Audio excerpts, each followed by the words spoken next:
Hello and congratulations for all of the heart and soul that you have put into being a part of this course and strengthening your faith. I am so incredibly proud of you, and take a moment to just acknowledge and appreciate yourself. And we are going to dive into being the change that you wish to see in the world. What I have known to be true with most women entrepreneurs is that one of their biggest motivating factors is their desire to contribute to the world changing for the better. What I will also say is that the greatest place that you can begin to do that from is from a soul and a spirit that is so filled up and so connected with the divine. And at the same time, you arrive there by taking action in small increments from where you are and giving back as much as you possibly can. A form of tithing, if you will. And when I was in my first group coaching program, when I first started coaching back in 2010, I was connected with a beautiful soul of a woman. And I was talking to her about tithing because I was reading a book at the time that was talking about tithing. And one of the things that she shared with me was that, Rebecca, you can give of your services, and that can be your form of tithing. But if you always are doing something along that nature as you get to the point in your financial stability and your financial abundance to then give monetarily, but there's always ways to give. And so she would volunteer on Sundays and do Tai Chi. And she had a huge class of all these older people who would come to do Tai Chi, and that was her way of tithing. And so I began to really see tithing in a new way. And being the change that you wish to see in the world is really, it begins with you. And all change that happens in the world can happen with just a small group of people. In fact, great things have happened in our world with a small group of people, or one person who stood up and said, Rosa Parks, for example, I'm not willing to go to the back of the bus. She was being the change that she wanted to see in the world.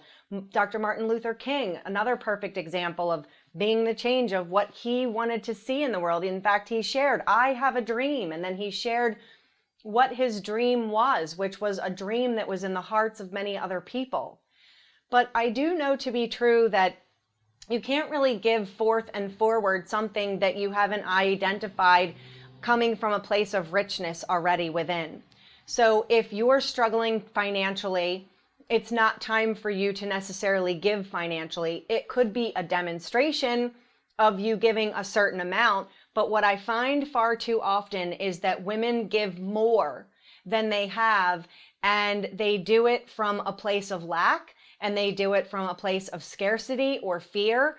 And whenever we're giving from a place of scarcity or fear, I assure you that that will not come from any place powerful. So there is a delicate balance in this arena when you're looking to be the change that you wish to see in the world, and you're doing your personal work and you're strengthening your faith, and you're also looking at where can I give that makes logistical sense? Where can I give and then have a goal for down the road? So when I first started doing this, I would always be giving of massive value. I have always given tons of free content in my business. I've always gotten on the phone with people out of the goodness of my heart to just want to support them in making decisions about their next right steps. And even till this day, I get on the phone with people who are curious about coaching, or they're considering many different coaching programs or coaches to work with. And I'm happy to get on the phone with them to help them make a decision that is right for them. There is a law of giving and receiving. So you want to make sure that you're working with that law. So what is it that you're giving and what is it that you're receiving? And also knowing that what you give out will come back to you multiplied each and every time.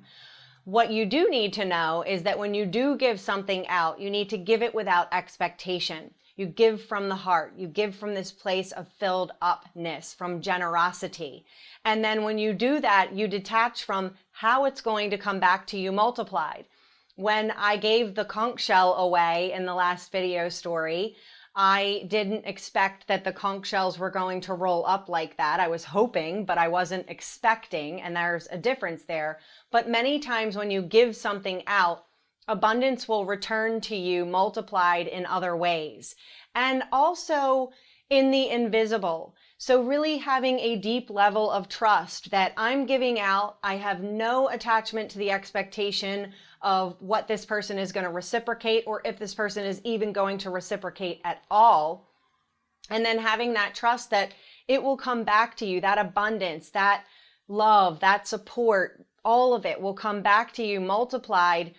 And when you give, your impact may be something that you might not be revealed necessarily to in this lifetime. I've spoken to thousands of women from all over the globe, and I've supported them emotionally, spiritually, physically, and from a business standpoint. And I may never hear from some of them again, but I may have made a dramatic impact on their lives, and I might not even know about it. And that's okay, because I'm giving from this place of true, genuine heartedness, and I invite you to do the same. Take a moment right now to identify where it is that you're passionate. Would you like to volunteer the way that my friend was volunteering and teaching Tai Chi? Is there another way that you'd like to give back? What is it that you want to do to be the change that you wish to see in the world? And then begin to map out, and this can be really, really exciting and inspiring. When you hit this financial goal, what are you going to do? And when you hit this financial goal, what are you going to do?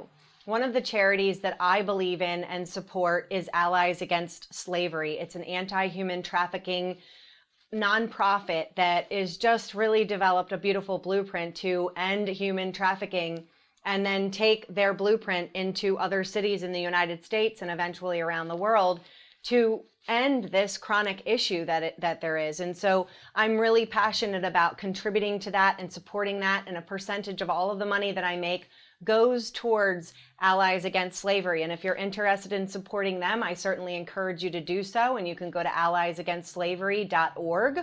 But you want to begin to identify, the bigger you get, the more money you make, what are your goals? If you look at Tony Robbins, and he has this foundational experience of having someone show up when his family barely had anything, and they showed up on Thanksgiving Day to give food to his family, and it was a massively profound experience for him, and it inspired him to want to give back. And where he's gotten to today in how many people they feed on holidays like Thanksgiving and Christmas, I believe is in the millions. I don't know the exact number, but really think big here. Think and be where you are. Don't try to be where you're not, but do you want to give 1% of your money away? Do you want to tithe? Do you want to do 10%? But it is the act that matters more than anything else. But what you'll begin to do is you'll begin to paint a beautiful picture of how you want to expand your ripple effect in the world and give back from this place of deep faith and deep love for yourself, and deep faith and deep love for God. And that is a beautiful place from which you can give.